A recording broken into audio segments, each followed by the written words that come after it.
Hello friends, welcome to cooking with Ammu channel. நம்ம தோட்டத்துக்கு தான் போயிருக்கோம் ஃப்ரெண்ட்ஸ். இன்றைக்கி போய் அவரைக்காய் வந்து அறுவடை பண்ணலான்னு போயிருக்கேன். இதை பாருங்கள், உங்களுக்கு காட்டுறேன் பாருங்கள் எப்படி பூவும் பிஞ்சுமாக இருக்குன்னு. நிறைய அவரைக்காய் வந்து தொங்கிட்டு இருந்தது. சரி, அதை பிடிச்சிட்டு வரலான்றதுக்கு தான் போயிருந்தேன். ஏற்கனவே நம்ம வந்து ஜனவரியில் வந்து காமிச்சோம். அப்போ தான் ஒன்று 2 3 கிடச்சிச்சு. இப்போ நல்லாவே காய்க்க ஆரம்பிச்சிருச்சு. இந்த அவரைக்கு பேர் வந்து பார்த்திங்கன்னா கோழி அவரைன்னு சொல்லுவாங்க, இல்லைன்னா சிறகு அவரைன்னு சொல்லுவாங்க. நல்லா நீளமாக இருக்கும். இது வந்து பார்த்திங்கன்னா நம்மளை உடம்புக்கு தேவையான ஊட்டச்சத்தை கொடுக்குது. சரியான அளவில் வந்து விட்டமின் ஏ இருக்குது, விட்டமின் சி, கால்சியம், இரும்பு சத்து எல்லாமே வந்து இதில் இருக்குது. இந்த அளவுக்கு நமக்கு கிடச்சிருக்கு பாருங்கள். ஒரு கிலோ அளவுக்கு கிடச்சிருக்கு. ரொம்ப ஈஸி தான் இது வந்து பார்த்திங்கன்னா கொடி மாதிரி தான் இருக்கும். இதில் வந்து புரத சத்து அதிகமாக இருக்குது அதனால் நம்ம அடிக்கடி சேர்த்துக்கணும். அது மாதிரி இந்த ப்ரெக்னெண்ட்டாக இருக்காங்க இல்லையா, அவங்கெல்லாம் வந்து அடிக்கடி சேர்த்துக்கணும். ஏன்னா அதில் வந்து போலிக் ஆசிட் வந்து இருக்கனால ரொம்ப நல்லது. அவரைக்காயில் பார்த்திங்கன்னா அந்த 2 பகுதியும் அப்படியே லைட்டாக கிள்ளினிங்கன்னா நார் மாதிரி வரும். நார் எல்லாத்தையும் எடுத்துகிட்டு நம்ம வந்து கழுவி க்ளீன் பண்ணிக்கலாம். உங்களுக்கு சொல்லித்தரதுக்காக தான் காமிச்சேன். இது வந்து பிகினர்ஸ்க்காக. அந்த சின்னதாக காம்பு மாதிரி இருக்குல்ல, அதை அப்படியே கட் பண்ணி எடுத்துருங்க. இதுக்கு தேவையான இன்க்ரீடியன்ஸ் பார்த்திங்கன்னா 2 பெரிய வெங்காயம் எடுத்துருக்கேன், 2 மீடியம் சைஸ் தக்காளி, ஒரு துண்டு இஞ்சி, ஒரு 10 பூண்டு பல். இதெல்லாமே ரஃபாகவே கட் பண்ணி எடுத்துக்கலாம். ஏன்னா நம்ம வந்து இந்த தக்காளி சட்னிக்கு வதக்கி செய்வோம் இல்லையா, அந்த மாதிரி தான் இந்த மசாலா செய்ய போகிறோம். இந்த பாருங்கள், வானலில் வந்து ஒரு ஸ்பூன் எண்ணெய் விட்டுக்குங்க. எண்ணெய் சூடாகட்டும். நம்ம வீட்டில் வந்து நம்ம புதுசாக சிமினி வாங்கியிருக்கோம். ஏற்கனவே இருந்த சிமினி வந்து ஒர்க் ஆகலாதனால இப்போ புது சிமினி வாங்கியிருக்கோம். நான் அது எப்படி ஒர்க் ஆகுதுன்னு அடுத்த வீடியோவில் கட்டுறேன் ஃப்ரெண்ட்ஸ். இது பாருங்கள், எண்ணெய் சூடாகிடுச்சு. இஞ்சி பூண்டு போட்டு வதக்கிக்கலாம். அப்புறம் ரஃபாக கட் பண்ணி இருக்கக்கூடிய வெங்காயத்தையுமே போட்டு வதக்கிக்கலாம். நல்லா வதங்கட்டும். அந்த இஞ்சி பூண்டு வெங்காயம் எல்லாம் வதங்கட்டும், லைட்டாக கலர் மாறட்டும். இப்போ நம்ம கட் பண்ணி வச்சுருக்க தக்காளி பழத்தையுமே போட்டுக்கலாம். ரொம்ப சுலபமாக இருக்கும். நம்ம இந்த பன்னீர் பட்டர் மசாலா, வெங்காயம் தக்காளி சட்னிலாம் ரெடி பண்ணுறோம் இல்லையா, அதே மாதிரி தான் இந்த பேசிக் பேட்டர்ன் வந்து ரெடி பண்ணுறது.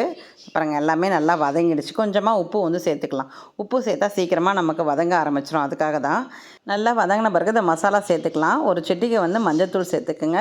3/4 ஸ்பூன் வந்து நான் வெறும் மிளகாய், தனி மிளகாத்தூள் இருக்குல்ல, அது சேர்த்துக்கிறேன் நான். உங்கள் காரத்துக்கு தகுந்த மாதிரி கூடவோ குறைச்சலோ சேர்த்துக்குங்க. ஜீரகத்தூள் வந்து ஒரு 1/2 ஸ்பூன் வந்து சேர்த்துக்கலாம்.